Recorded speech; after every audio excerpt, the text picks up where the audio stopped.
Aditya Degree Colleges, leading companies low 10,000 plus placements with 13.5 lakhs highest package.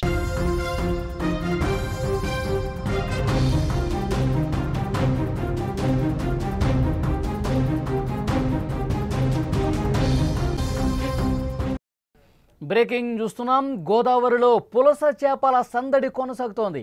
యానాంలో మత్స్యకారుల వలకు పులస చేపలు చిక్కాయి. ఈ ఏడాది తొలిసారిగా 2 కిలోల పులస చేప చిక్కింది. వేలంలో వేలాది రూపాయలు పలికింది ఆ చేప.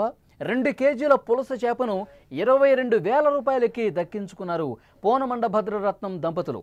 ఉభయ గోదావరి జిల్లాల్లో పులసలకు భారీ డిమాండ్ ఉంది. ఈ నేపథ్యంలోనే వేలంలో ఎక్కువగా పలుకుతుంటాయి. పుస్తెలమ్మైనా సరే కొనుక్కుని పులస చేప తినాల్సిందే అంటారు. ఈ నానుడి ఎప్పటి నుంచో మన పెద్దలు చెప్తూ ఉంటారు.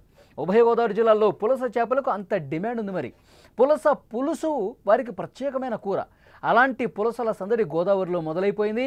యానాంలో మత్స్యకారుల వలకు ఈ ఏడాది తొలి పులస చేప చిక్కింది. సుమారు 2 కేజీల పులస వలకు చిక్కింది. అది వేలంలో ₹1,000 పలికింది. స్క్రీన్ మీద ఆ పులస చేపకు సంబంధించినటువంటి దృశ్యం చూస్తూ ఉన్నారు.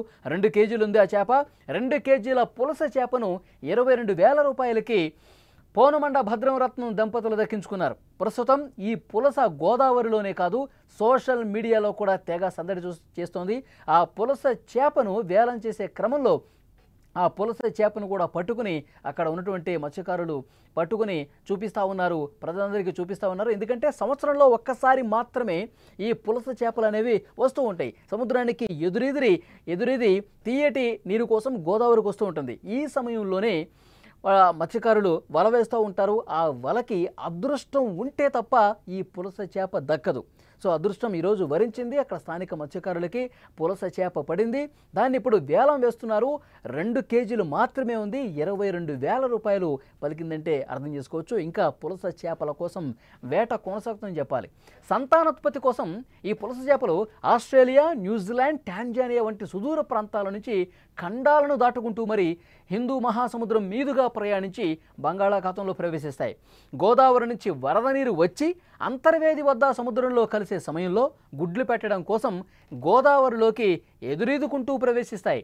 నదీ ప్రవాహానికి అతి వేగంగా ఎదురీదటం ఈ చేప యొక్క స్పెషాలిటీ.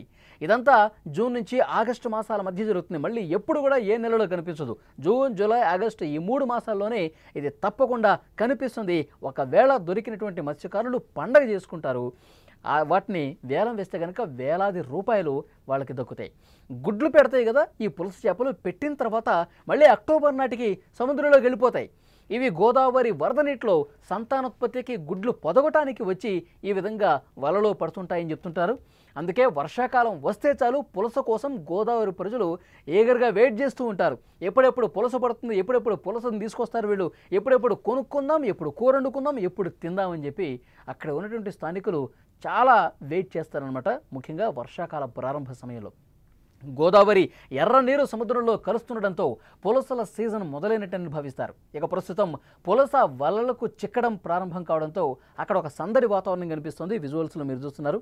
అక్కడ వేలం సందర్భంగా ఉన్నటువంటి వాతావరణం కూడా ఒక్కసారి మనం చూద్దాం.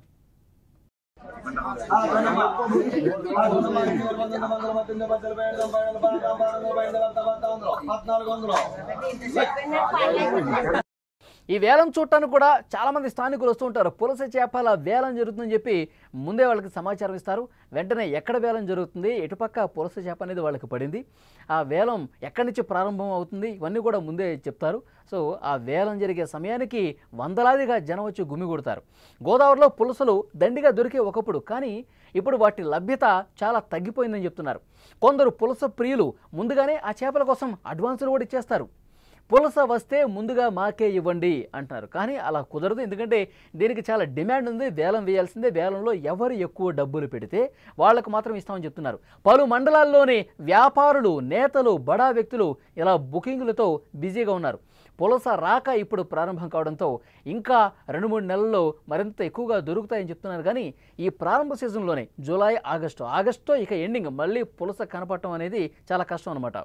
కాబట్టి ముందు ఎన్ని పులసలు దొరుకుతాయో, అది ఎంత రేటు పలుకుతుందో కూడా అందరినీ ఆశ్చర్యానికి గురి చేసే అంశం ఏంటంటే గతంలో వేలాది రూపాయలు ఒక్కొక్క సందర్భం అయితే ₹1,00,000 కూడా దాటిపోయిన పరిస్థితి. ఒక పులస చేపను దక్కించుకొని దాన్ని మనం సొంతం చేసుకోవాలంటే ₹1,00,000 పైగా పెట్టాలంటే దానికి ఎంత డిమాండ్ ఉందో అర్థమవుతుంది. ఎందుకంటే దీని టేస్ట్ కూడా అలా ఉంటుంది.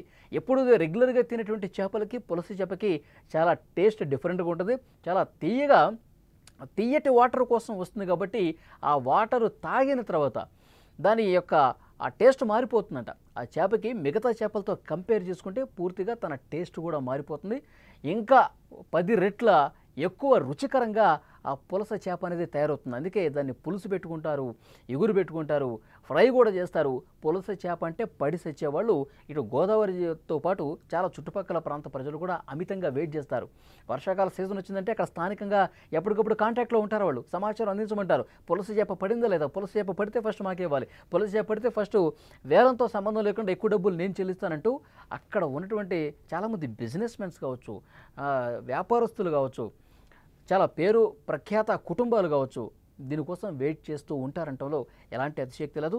ఈ వేలంలో ఇక్కడ స్థానికులు ఎవరైనా కొన్నా కానీ దానికి ఇంకా పెద్ద రేటుకి అమ్ముకోవడానికి మరికొన్ని ఫ్యామిలీస్ కూడా వాళ్ళకి సమాచారం ఇస్తూ ఉంటారు. సినిమా ఇండస్ట్రీ వాళ్ళకి ఇస్తూ ఉంటారు, బిజినెస్ మెన్స్కి ఇస్తూ ఉంటారు, బాగా మంచి వ్యాపారస్తులు ఉంటారు కదండి, వాళ్ళకి సమాచారం ఇస్తారు. మేము ఒక ₹30,000 దీనికి కొన్నాం, మీరు ఎంత ఇస్తారో చెప్పండి అని చెప్పి ఈ విధంగా బేరమాడి డబుల్ రేటు, త్రిబుల్ రేటుకు కూడా దాన్ని అమ్ముకున్నటువంటి పరిస్థితి కూడా ఉంది. సో డెఫినెట్గా ఇది పులస చేపలకి డిమాండ్ ఉన్నటువంటి పరిస్థితి ఉంది.